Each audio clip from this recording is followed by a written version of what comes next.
So, Chosen People Ministries and the Fog of War. As the title of my paper indicates, this research seeks to explore the activities of the American Board of Missions to the Jews during the years under examination, which is mainly the years leading up to and through World War II and on into beyond the war, up to the point of statehood in Israel. So to bring some coherency to this picture, I want to introduce my presentation by placing the priorities and the activities of the ABMJ during this time in a number of contexts. The extent to which the ABMJ had a presence in Europe at the time, the challenges that it faced to stay true to its priority of Jewish evangelism, while at the same time rendering practical aid to desperate Jews in their immediate sphere of influence and elsewhere, and finally, what specific actions they took. And then a greater context of what was been alluded to in one or two instances here is the greater context of what was going on between Jews and Christians in America leading up to this time, which is a very crucial part of the puzzle. So as the persecution of the Jews in Europe initiated by the Nazis began literally in the first weeks of Hitler's rule, quite naturally, influential American Jewish organizations, such as the American Jewish Congress, the American Jewish Committee, the Joint Distribution Committee, among others, were deeply concerned, although somewhat at a loss as to how to formulate a response, a coherent response. Agreement regarding strategy and concerted action was hampered by the simple fact that the spectrum of Judaism and Judaism's Jewish ideological commitment in America was simply too broad to achieve consensus. And this lack of unity remained a factor in the American Jewish response to Hitler and Hitler's depredations before and throughout the decade in question. The pre-war developments in Germany posed a different challenge to the American churches. Sympathetic Christian leaders and members of their flocks were challenged to come alongside Jews in a way that was unprecedented. They were thrust into a new proximity, pitted against a common foe. They had an opportunity to inspect each other more closely, and in doing so, they were challenged to achieve a degree of rapport that had been previously absent in their relations in the midst of the existing social order. So with the notable exception of the durable pre-existing relationship of Jewish and Christian Zionists, of which, Yaakov is such a great expert, apart from occasional friendships between Jewish and Christian individuals, leaders, what we call today interfaith relations did not exist in the lexicon of American Jewish thought before the 1920s. So prior to that time, there were no official movements specifically constituted for the purpose of fostering positive interreligious discourse between Jews and Christians on the basis of mutual religious esteem. Up until that time, the language of mutual religious recognition had not yet truly developed a vocabulary. The groundwork had been laid. Alfred Williams Anthony, chairman of the Federal Council of Churches, wrote a letter to Reform Rabbi Leo Franklin, president of the Central Conference of American Rabbis, expressing a desire for Jews and Christians to foster relations on a greater footing of reciprocity. And such gestures were cautiously reciprocated by some Jewish leaders, although they remained skeptical. There was the concerning matter of Christian proselytizing. It's well known to Jewish leaders that the FCC had supported missionary efforts directed toward their people, which had in recent decades escalated as a result of the migrations that we've been looking at and talking about that I won't dwell on right now. So as we have learned so far, the ABMJ may, of course, be said to be first among equals in this enterprise, or else close to it. So conscious of these efforts, at evangelization, Jewish leaders were adamant in demand that if goodwill was truly the goal of a Christian approach to their community, then Jewish participation in any form of interreligious dialogue was contingent on the understanding that proselytizing was off the table. And despite repeated assurances that it would be, some Jewish leaders continued to be skeptical of the FCC's motives and remained aloof. And we have the issue that Jewish leaders often express contempt toward evangelism in those misguided Jews that the evangelists were able to dupe as they saw it. And it's obvious that the efforts of Jewish evangelists clearly got under their skin for a number of reasons. But as Yaakov has noted in his work, the idea that some converts might have been persuaded by the Christian message and had embraced Christianity after much thought and inner struggle was a possibility their fellow Jews were often unable to countenance. That these missionaries perceived themselves as sincere friends of the Jewish people and saw their evangelistic work as a manifestation of goodwill and a manifestation of obedience to the Great Commission, this they could not understand, and many did not want to understand it. And there were some Protestants that were beginning to lose sight of this as well. The matter of Christian evangelism toward Jews and the obstacle it presented to Jewish-Christian relations were a bone of contention among Protestant churches, albeit for a different reason. And while Jews were naturally suspicious of hidden missionary agendas in the goodwill movement, some of the more conservative figures under the umbrella of the more generally theological FCC were deeply troubled by the implication that the Jewish ground rules for interreligious dialogue required Christians to lay down their tracts and cease to carry out what they perceived to be as their religious duty, to bring Jewish people, among others in general, to faith in the claims of the gospel. Conrad Hoffman, director of the FCC's International Missionary Council's Committee on the Christian Approach to the Jews, and others like him, viewed such a move as a retreat, a portent that would not only undermine Jewish evangelism, but would also have a greater unwholesome effect on the church's larger commitment to world evangelism generally. So Hoffman was a highly influential figure who proved to be not only a staunch advocate of Jewish evangelism, but who also worked tirelessly in the 1930s to rally support to help Christians with a Jewish background to leave Germany. And serving at the same time as the secretary of the Presbyterian Board of National Missions, Hoffman also oversaw that denomination's work among the Jewish community. And as early as 1933, he began to publicize the rise of anti-Semitism in Poland, including a first-hand account, What I Saw in Poland, that was published as the lead article in the June 1933 issue of the Protestant Interdenominational, the Missionary Review of the World. So Hoffman was also painfully conscious of the effects of Christian anti-Semitism. And in his pamphlet, The Jews Today, A Call to Christian Action, published in 1941, he makes the case against Christian anti-Semitism from three directions. First, he condemns it as being antithetical to authentic Christianity. Next, he underlines the underlying kinship that exists between Christianity and Judaism. And finally, and most importantly, from his standpoint, Christian anti-Semitism badly damages evangelism, Christian evangelism, impedes Christian evangelism, its most pernicious effect, causing Jews to turn a deaf ear to the life-giving message of the gospel. And the ill feelings that he knew, despite the ill feelings that he knew that his views were bound to stir up among some of his co-religionists, he believed that to exclude the Jews from the church's Great Commission was in itself a form of anti-Semitism.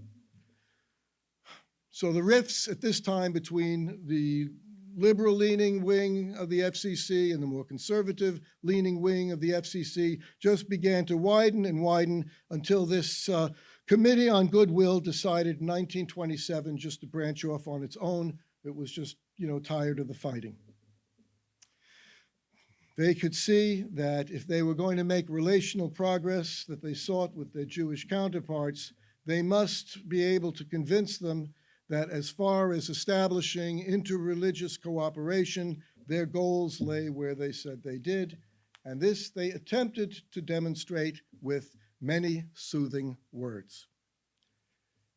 So if Hoffman was troubled by what he perceived as the prospect of a distancing among influential Protestants from the task of Jewish evangelism, one can only think what this must have meant to Jewish evangelistic ministries such as the ABMJ, which viewed the terms of the Interfaith Project as a betrayal not only of Jewish evangelism, but of the gospel itself.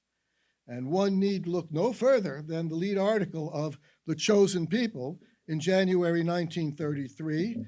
And here Joseph Cohn led off with an unusually lengthy editorial that excoriates the stance of the FCC, the goodwill movement, and he names names. Names of people who throughout the 1930s and 40s would be prominent in Jewish Christian efforts to publicly and vociferously denounce Hitler and the Nazis in a mainly fruitless effort to alter the course of events for the Jews in Europe.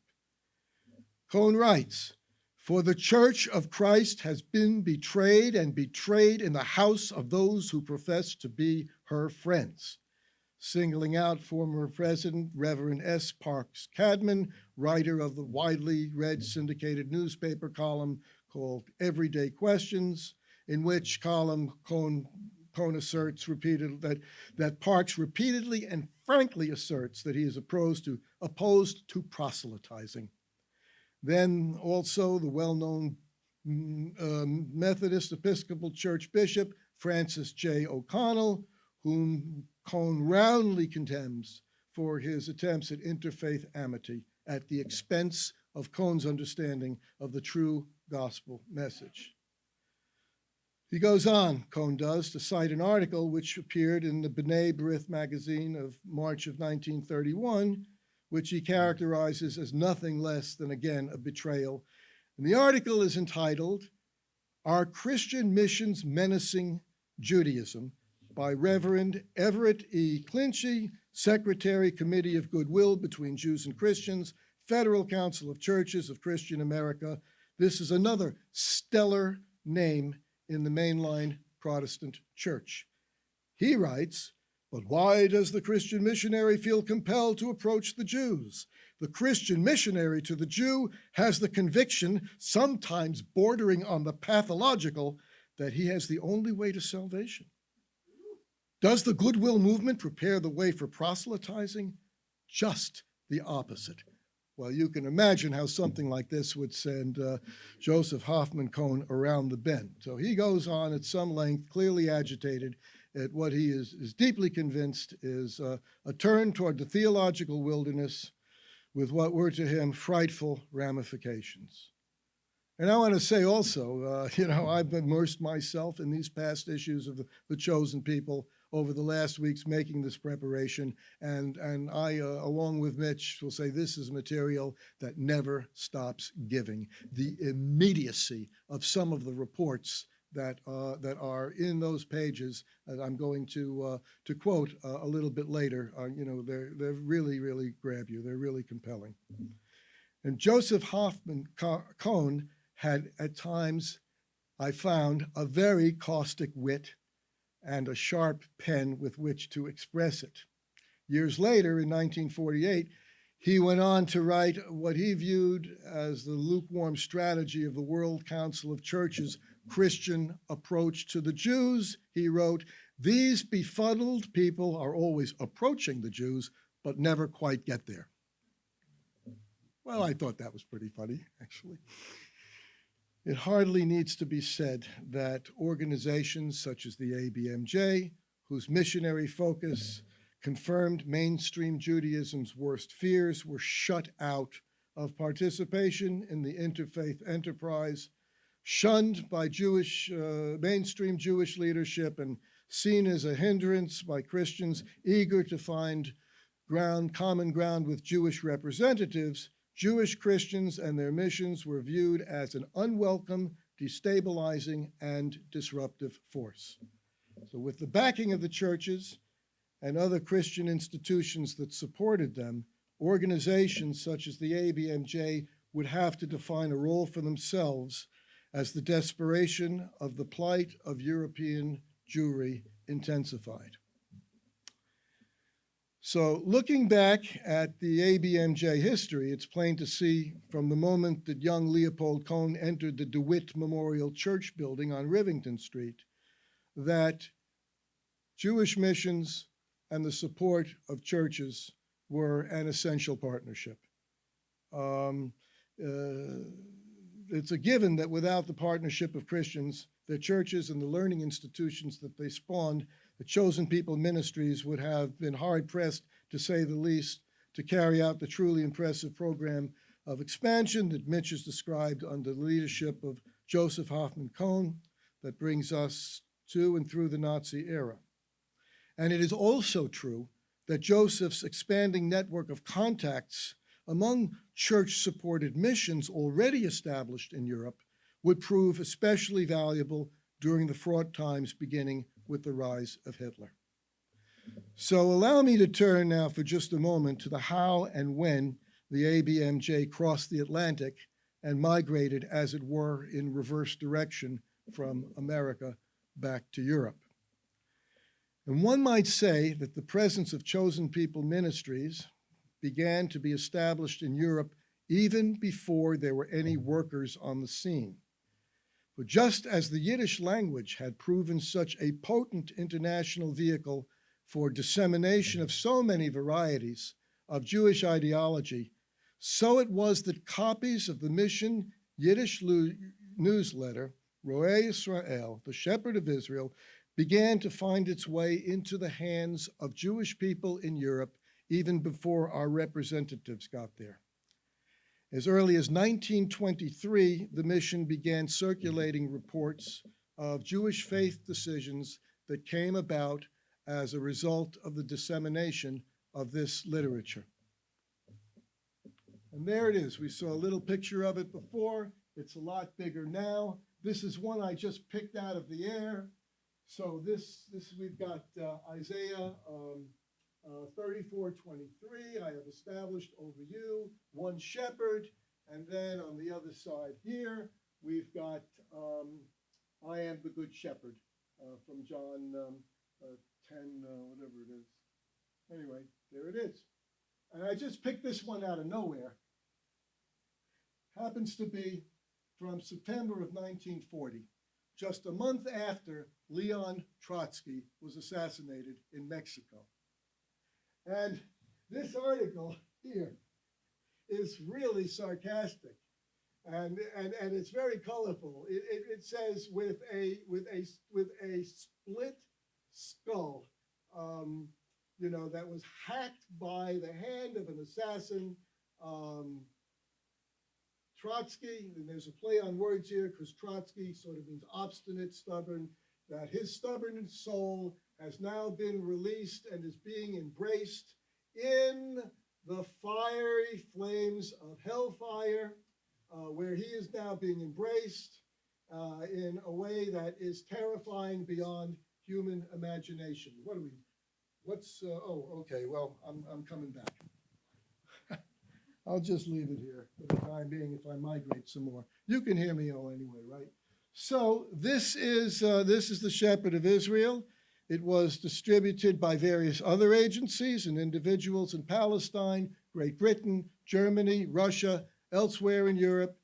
But however, it was not until 1932 that Simon Asher, a Lithuanian Jew, was taken on as ABMJ's first staff member in Europe to begin a work in Kovno distributing the Shepherd of Israel.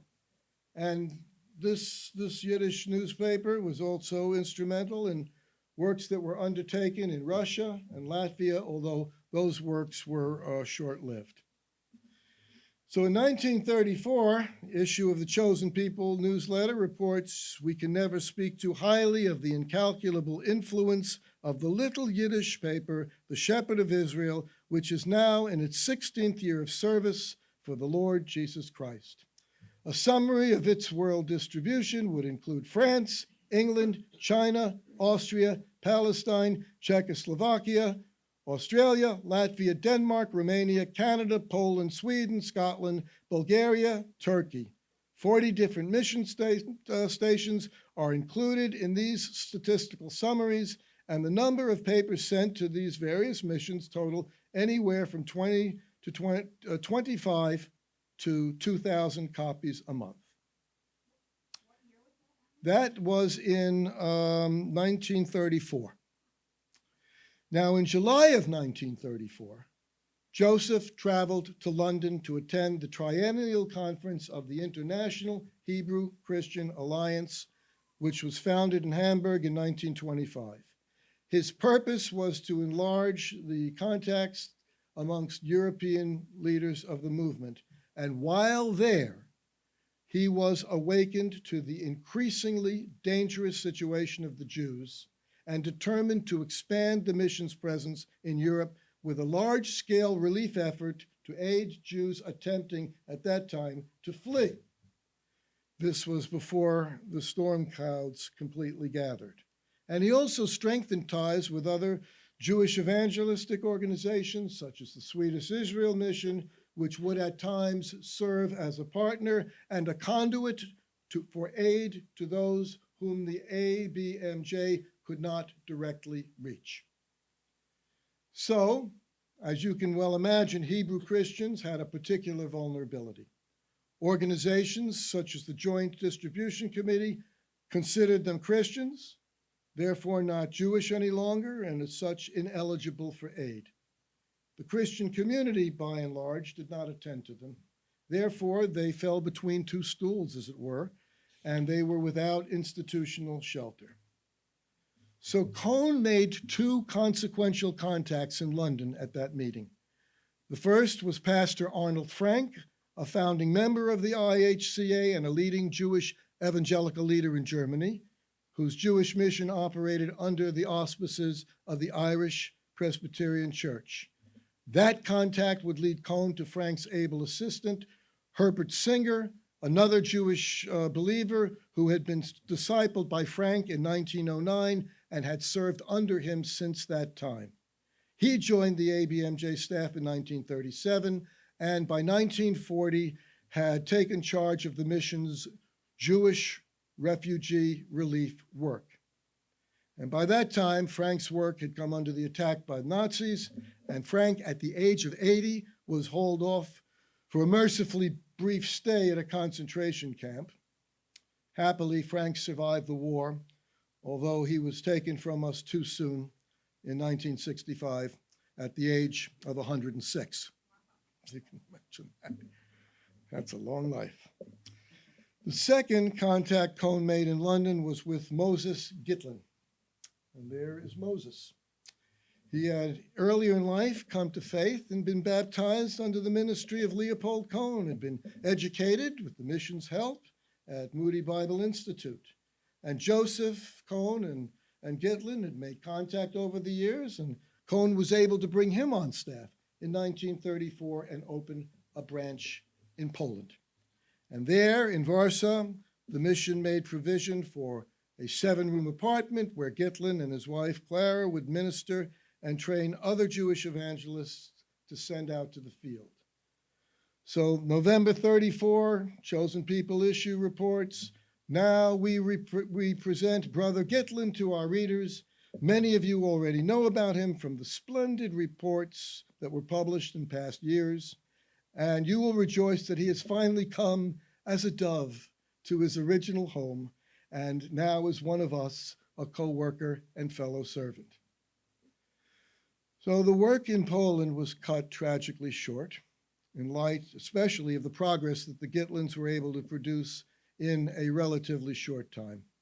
Amid glowing reports of well-attended meetings in Warsaw, including the establishment of a Messianic congregation, something close to the heart of Joseph Kaufman Kohn, and a wide-ranging ministry in other parts of Poland.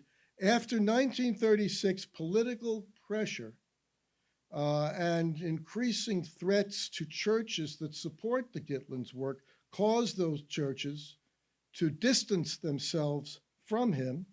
And that, and added to that, the increasingly violent anti-Semitic attacks stifled the ministry in the crib, as it were. So the Gitlins departed Poland in July of 1939, and although another faithful couple, Jacob and Leah Gorin, heroically strove to continue the work throughout the war and survived the war and eventually went on to minister in Jerusalem, the war destroyed the mission's outreach in Poland. But Kohn's vision for expansion in Europe didn't stop. In 1935, he met with Henri Vincent, a Baptist pastor in Paris, whom Mitch referenced briefly, whose secretary, a highly literate Jewish woman named Marie Solomon, offered to translate the Shepherd of Israel into French, and thus was born Le Berger d'Israël. And that contact led to another Jewish believer, André Frankel, who was taken on as a missionary. And the Paris work would prove to be of enormous importance in the war, as we shall soon come to, as the situation of the Jews continue to deteriorate as the war approached. As I read all of this, there is absolutely no doubt in my mind that Joseph Kohn's desire to expand the work in Europe was fueled by the urgency that he felt on behalf of Jewish refugees. And while in Germany that summer of 1935, he saw with his own eyes the growing desperation of the thousands of German Jews who were fleeing to France.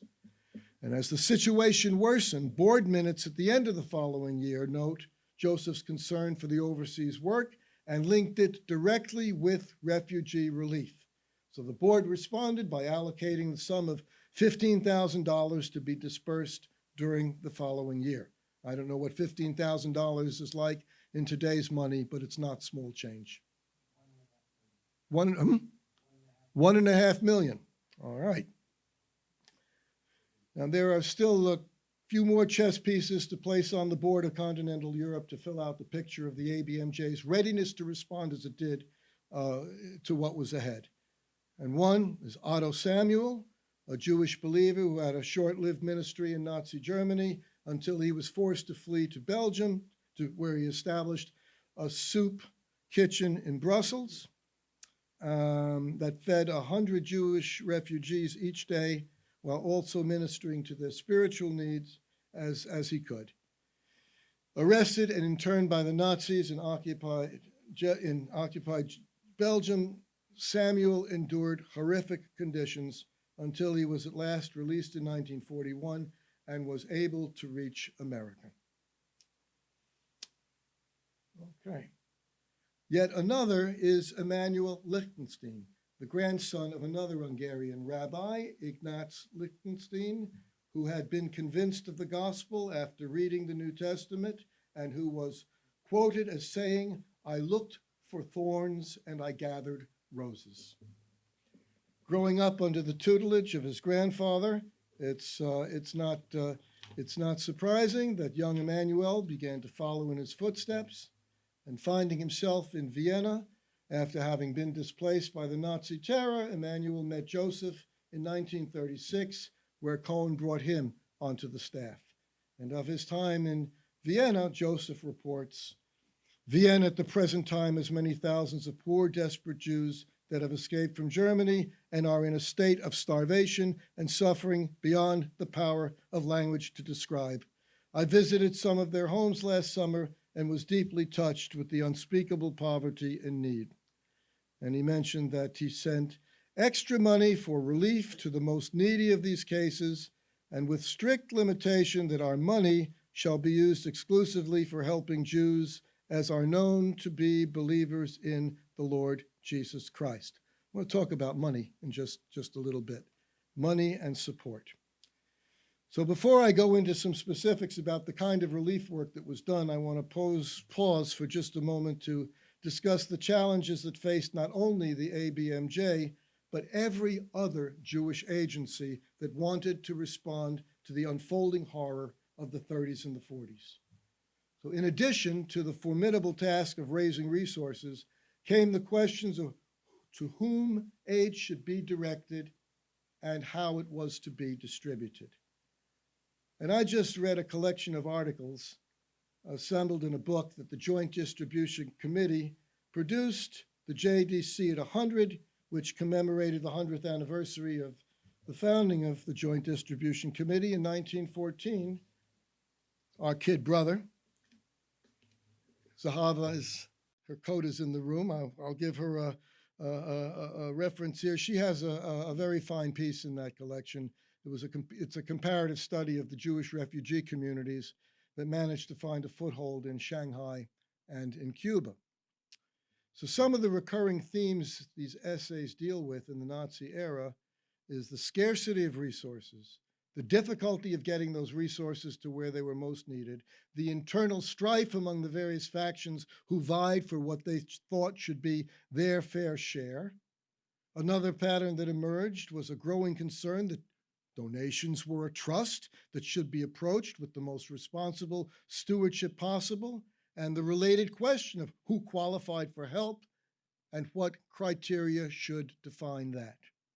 Certainly, in the case of the JDC, as I mentioned earlier, Jewish identity was a must, although there were inevitably exceptions to that rule along the way. But the rationale was that the JDC, by definition, was a Jewish helping agency, and that is what their donors expected them to be. And in light of that, I want to look just for a moment at the constraints that the ABMJ operated on in terms of the offer of practical aid.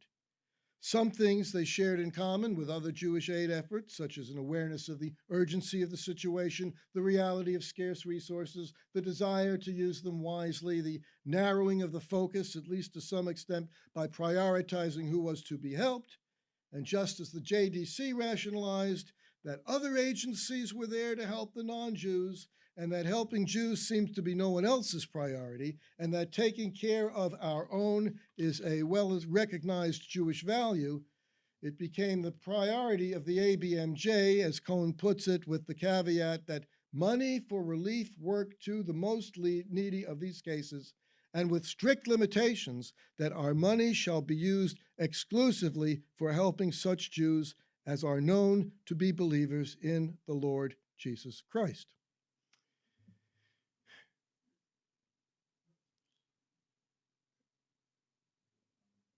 What I've come to believe is that the money is a separate issue. That handing over money, yes, would be to believers, but by no means was practical aid to be restricted to believing Jews. Naturally, why else were we opening all of these soup kitchens and so forth? But the disbursement of money to needy people is a much more, even to this day, is a much more complicated question than some people like to make it out to be. So, as I mentioned earlier, Jewish believers were in many eyes neither fish nor fowl. They had even fewer options to help than regular Jews. There is a wider issue that bears upon the foundational principles of evangelical missiology when it comes to the relationship between evangelism and practical aid. And this relationship, made especially relevant in these circumstances, between work of evangelism and practical relief. And with regard to Jewish missions, the question is taking place at this particularly anxious moment in American history that I alluded to earlier, in the context of larger conflicts having to do with the priorities of the church itself, the battle for the Bible, and so forth. In short, the work of the Great Commission, once seen as a given, was now perceived to be under attack. And one unfortunate and perhaps unintended consequence of this was a growing bifurcation in some quarters between evangelism and the work of practical assistance. So if the growing social gospel movement in America that emanated from the liberal wing and which some perceived as coming at the expense of saving souls, privileging deed over word, the mission-minded and their donors who supported them were perhaps in danger of overreaction by falling into the opposite error of neglecting deed in its zeal to uphold word. And this issue came to the fore around 1934 when the idea was bruited about the membership of the IHCA for someone to purchase land for a colony, either in Israel or elsewhere for Jewish believers to flee to. And this idea was only to founder on the reluctance of some of the members to use funds raised for evangelism for other than that designated purpose. And to no avail, Sir Leon Levison, then president, argued, the idea that money is only to be used for evangelizing is all wrong. We cannot get money to bring people to Christ and let them die. But with a history of kindergartens and medical clinics and educational programs deeply ingrained in its culture from the very beginning, the ABMJ was able to plot a course amid these conflicts, with the condition that practical aid must be accompanied by a gospel witness. As Cohn concisely phrased it in the October 1939 Chosen People, it may be important to stress here once more that we are not a relief agency nor a refugee society. Ours is a God-commissioned work of presenting the message of salvation through the Lord Jesus Christ, and this we do in season and out. Refugee relief we use only as a means to a vital end, the salvation of men and women. Frankly, we are not interested in relief work for its own sake. But having said that, not only did the ABMJ attempt to nourish the souls in those harrowing years, but to meet the needs of the bodies they inhabited, as best it could. So with a presence now established in Poland, Paris, and Vienna, and a man in place in Brussels, the ABMJ braced to meet the challenge of the influx of fleeing refugees amid the tightening vise of Nazi occupation. They ministered as they were able, for as long as they were able, both before the war and in some instances, even after the commencement of World War II, which virtually cut off European Jewry from even the most basic forms of assistance. And as Mitch mentioned earlier, plight of the refugees did not cease after the war was ended, after Hiroshima, and after the Germans surrendered. The plight of the refugees continued beyond World War II, and that plight was constantly being brought front and center before the readership and the supporters of Chosen People. So, reports over these terrible years, disseminated through the Chosen People newsletter, offer accounts that retain their immediacy to this day and offer a glimpse into the small victories that the ABMJ was able to achieve. So in 1939, in November, Chosen People reports, in spite of the war conditions in Germany, the Nazis have left unmolested the work in which we have a share in Vienna of Old Austria. The Jewish mission with which we are affiliated there is maintained by the Brethren of the Swedish Missionary Society, and goes on to say how highly Mr. Lichtenstein has endeared himself to those poor Jews, hundreds and thousands of them, how he has been able to organize by means of a staff of 12 volunteer workers a beautifully systematized program of visitation, relief, employment seeking, refugee immigration, hospital care, and many other activities, to looking after what is really an overwhelming task. So Lichtenstein persevered as long as he was able, and only 4 months later, Chosen People reported that as the Nazi deportations of Jews continued, our friends are asked especially to pray for our missionary in Vienna, Reverend Emanuel Lichtenstein. We are doing our utmost to get Mr. Lichtenstein out of Vienna and transfer him to some South American port, such as Buenos Aires, where he can continue as our missionary. And And indeed, his rescue was effected, and he did go on to service in that sphere. 1939 to 1941 were busy years for the ABMJ. And as Cohn reports, when we were in Paris last summer, we eagerly seized an opportunity that the Lord provided to us, a dear Christian woman, a member of the Église Evangélique, the evangelical church where our Paris branch is located, found a widow possessed of a chateau some 300 miles south of Paris. The grounds are spacious. They make a beautiful picture. And she said to our workers in Paris, "Here I am, a widow with a comfortable home and no occupation to keep me busy, and I do want to serve the Lord. If you can use the property as a home for some of the dear children of your Jewish Christian refugees, you are welcome to it, and I will further devote my own time and strength to help in such a work." And there it is, 12 children in the home. They are a happy lot, far removed from the heartaches and burning memories of the cruelties and sufferings heaped upon their helpless bodies and souls because of the Nazi evictions. The parents are in Paris being looked after by our workers. Our home for Jewish refugee children in Nilio, France. And there it is. Looks like a lovely place.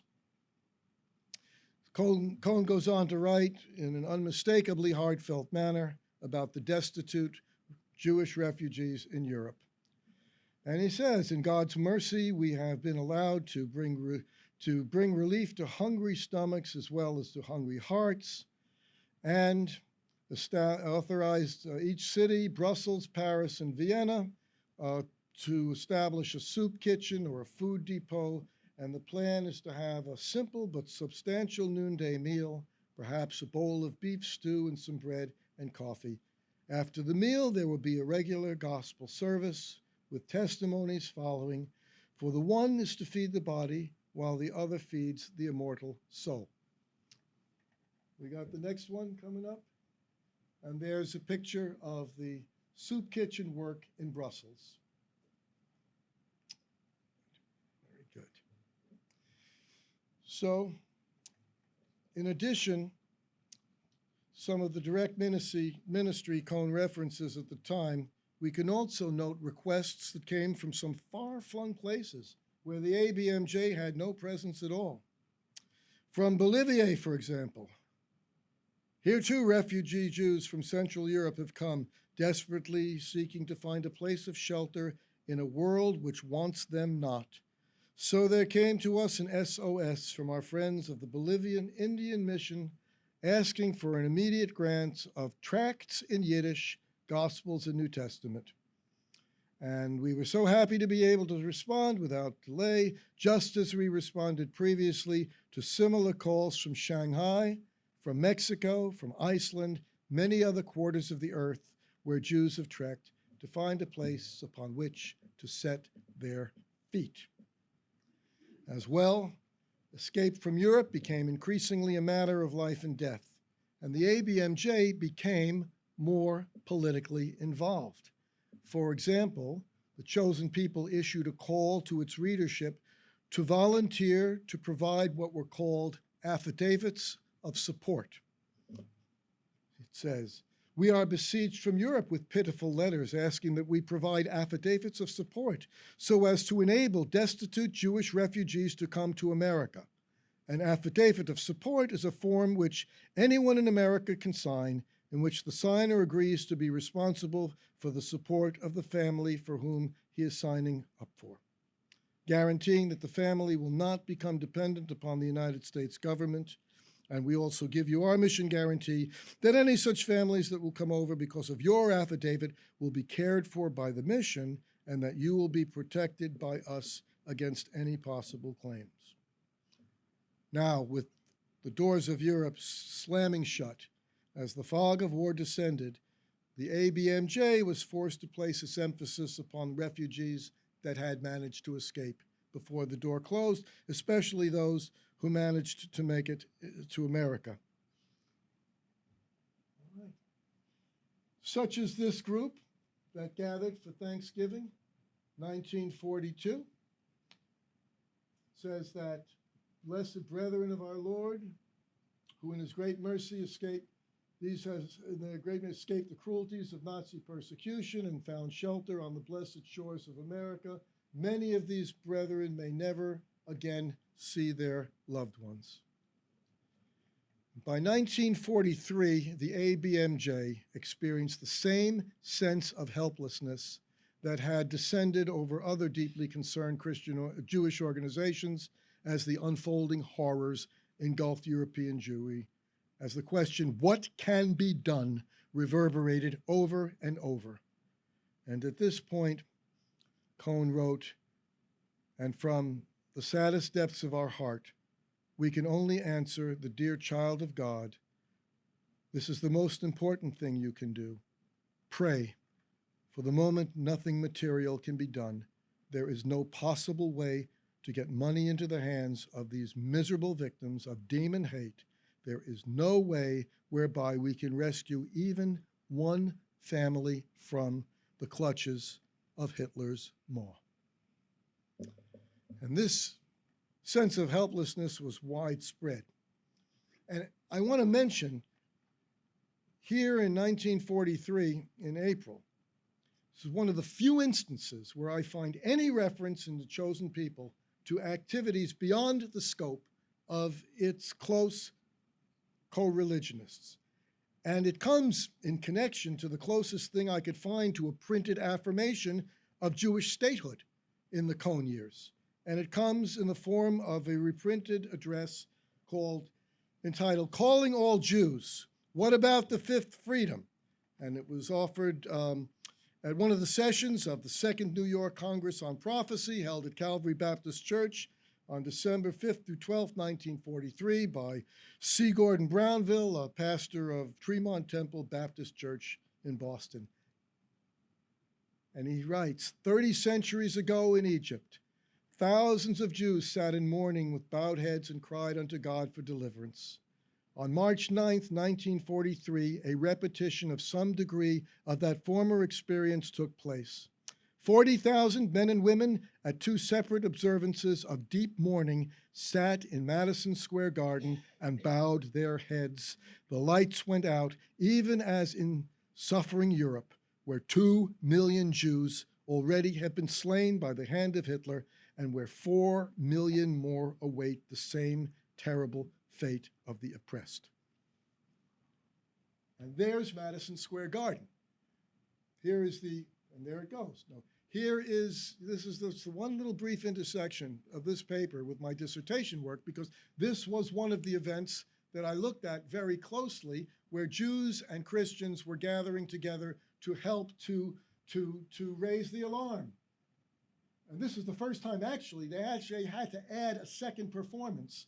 Twice in one night, 20,000 was the capacity. They got 40,000 for 2 presentations. This is a pageant called "We Will Never Die" that was put on, was concocted by Ben Hecht, who was an A-list screenwriter in Hollywood and an ardent revisionist Zionist.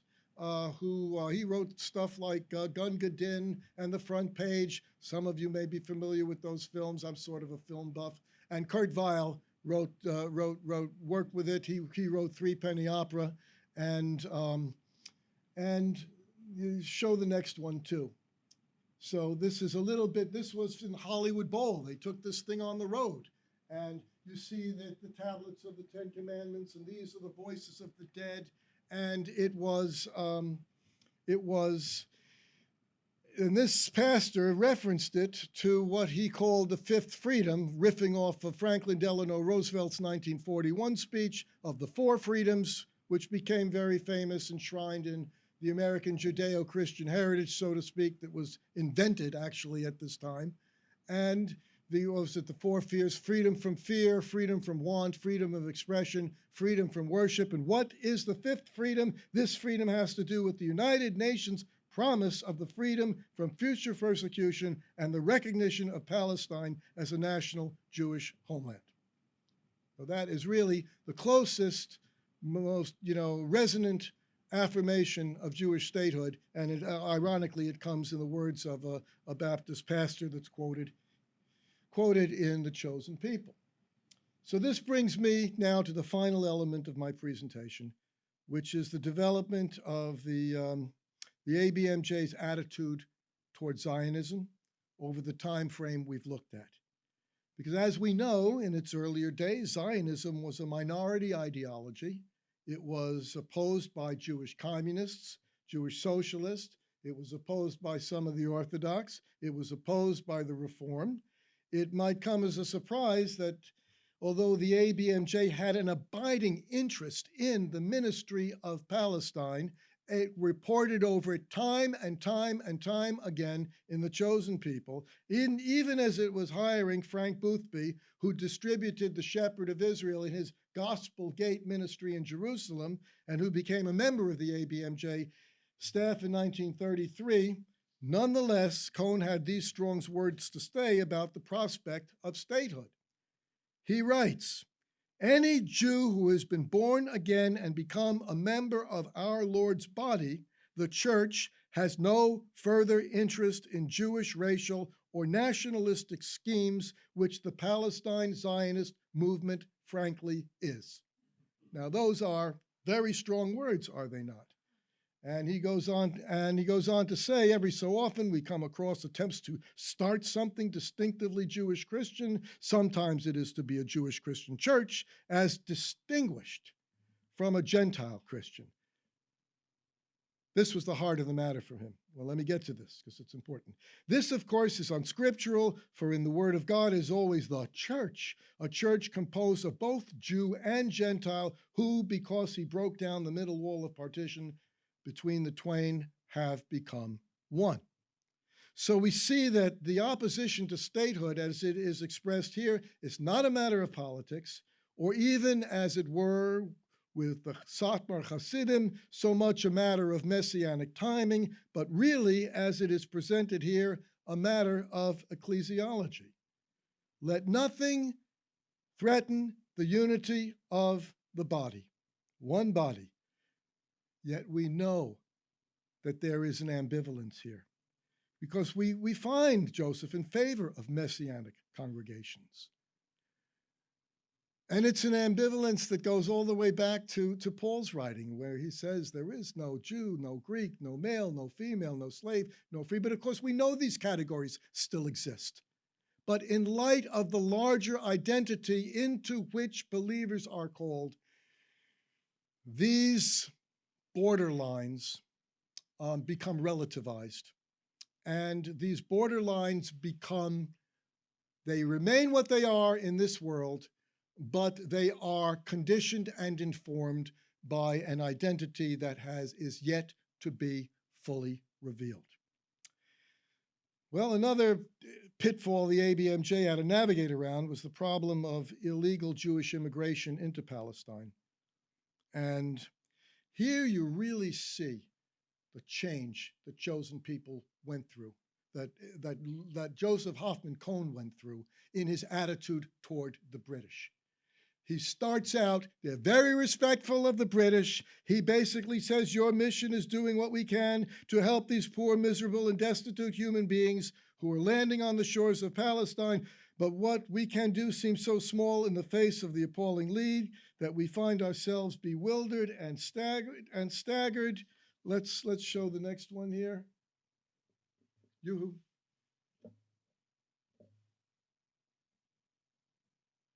So we have some pictures of needy, displaced Jewish refugees attempting to enter Palestine.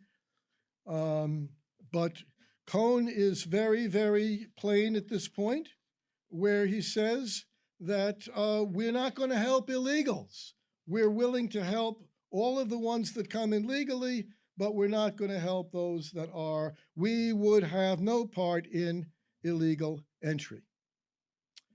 And here in America, the Jewish community was vociferously protesting the callous indifference of Britain toward refugees who were literally caught in a death trap, including another rally in Madison Square Garden in protest of the British in 1946. And I want to just take a personal moment here. That after my parents were deceased, I came across a cache of about 150 letters that they had exchanged during the war years. My father was in the service, and even beyond the war years, he was still stayed in the Merchant Marine to serve out his hitch well into 1946, even after they were married in 1945. And my mother, who was the most apolitical, I never had a political discussion with her in her life, but here is my 23-year-old mother, after she is complaining, sorry, Menachem, that she has to go visit the dentist the next day. I'm serious. Complaining to my father. She just puts this little note in. Went to a Palestine rally last night and have decided to hate Britain with all the fire in me.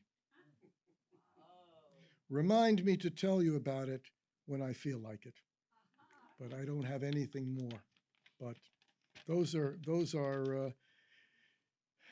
and I looked it up. Sure enough, and this was the night of the anti-British, anti-white paper rally that, again, was an attempt to help the Jews. So let's have another one. It's 1946. Joseph embarks on a tour of Europe and Palestine, and here's the big change for him.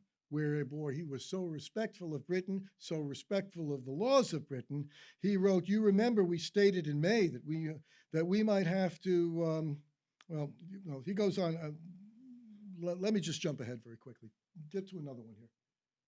This is the celebrated or reviled Exodus, the ship, the Exodus. It was a terrible, terrible scandal where they were trying to deliver thousands of refugees. The Royal Navy intercepts this ship practically on the shores of Palestine, turns it around, and sends it back to Germany, where these Jews are stuck in camps where they were held. And you can even see some of the damage that was done. And the scripture, I am very sore displeased with the nations that are at ease, for I was but a little displeased, and they helped forward the affliction. A direct scriptural condemnation of British policy toward Jewish refugees and how they are being herded back into their camps.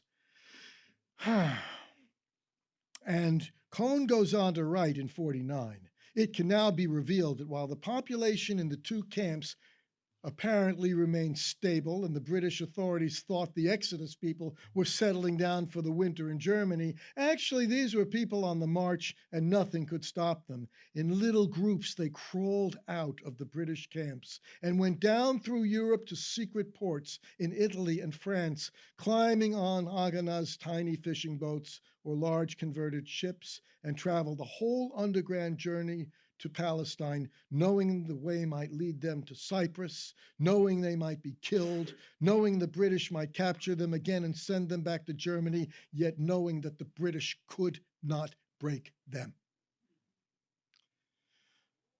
Even so, one item that did not make the CP newsletter was the Declaration of Statehood. Couldn't find mention of it. Joseph Cohn was mum. In his mind, the Zionist dream was a pipe dream beneath his notice, it would seem, and doomed to fail because it would not take into account the authority of the King of Kings. So how to sum up? Facing the unimagined challenges posed by the onslaught of the Nazi atrocity, the ABMJ responded as best it could, maintaining a balance between its primary focus of bringing the message of eternal life to its beloved Jews with the practical aid that was necessary to maintain their lives in the midst of the threat of sometimes imminent death. The members of its staff who acted so selflessly and gave so sacrificially serve as an inspiration to us to remember and to live up to their legacy. So where are we time? You know, I can take a couple of questions. We got to leave in about 10 minutes, and then actually we leave at 3:15. It says, but I'll take a question. Go ahead. Just a couple of things. You mentioned Jew and Gentile as categories that are destined to be transcended in a manner yet to be identified, or words to that effect. I want to take exception to that. I think that's a Neoplatonic mindset, that we're eventually going to ascend to a non-corporeal sense. I believe that Jew and Gentile are categories, it can be demonstrated, that persist into the eschaton. There's a book by Arkendel Sulin called The God of Israel and Christian Theology. And he studied under Hans Frey at Yale, and he makes that point, that the Bible never speaks of humankind as undifferentiated humanity. It only speaks of humankind as Jew and Gentile, and that's a category that persists. So I want to take exception to that. I'm not going to argue against that. I'm not asking you to, I just want to raise the point. I think what you're saying is well articulated. I want to say this other point, though, that's more morally significant, and that is the idea that Cohen, I guess it was Leopold, said that we're not a relief agency. We only give social aid if we have the opportunity to share the gospel with people or something of that sort. In my opinion, that's something that's really great for the mailing list. That's for the mailing list. That's to please the mailing list. But I feel it's morally repugnant when Zacchaeus, when Jesus finds Zacchaeus up in the tree, Zacchaeus repents and he says, I'm going to give back the money. If I've defrauded anyone, I'll pay him back 4 times, etc., etc. Were those good deeds, or were they only good deeds if Zacchaeus could also preach the gospel to them at that time? We all know the answer to that. So I think that's also something we have to guard ourselves against. I think that a dying person is a dying person, a needy person is a needy person. And if you don't feed them, then you're never going to get a chance to present the gospel to them. And feeding the poor, from the vantage point of Torah, taking care of the widow and the orphan and the sojourner, is not contingent upon you giving them a pitch. Right. Well, he was prioritizing. That's my point. Do good to those first of the household of faith is a verse that keeps coming up in his exhortations. And I was speaking specifically of gifts of money, that they were never going to withhold bread from anybody that came to them, I don't think. But and these categories, in the midst of the overwhelming suffering, these categories inevitably break down. They have to, and that's the way it is. The theological mind may say one thing, but the heart says something completely different. The amount of help they gave, and the pain and the anguish and the suffering in their heart, in Cohen's heart and the missionaries' hearts, in order to meet the needs of suffering people, I do nothing but honor that. But just in terms of, I think we need to search on that. We need to maintain the highest value. Well, some of it was undoubtedly. I think you hit something. Some of it undoubtedly was donor maintenance. And because of the same sources of suspicion that I referenced in my work, that people were afraid that supplying material need was coming at the expense of the purity of their message. I don't think there's a bifurcation. No, but there was perceived to be. Yeah, right. Thank you. Anything else? I just wanted to mention Charles Feinberg had exactly the same attitude towards the birth of Israel too. Charles Feinberg did. Yes. So, pardon?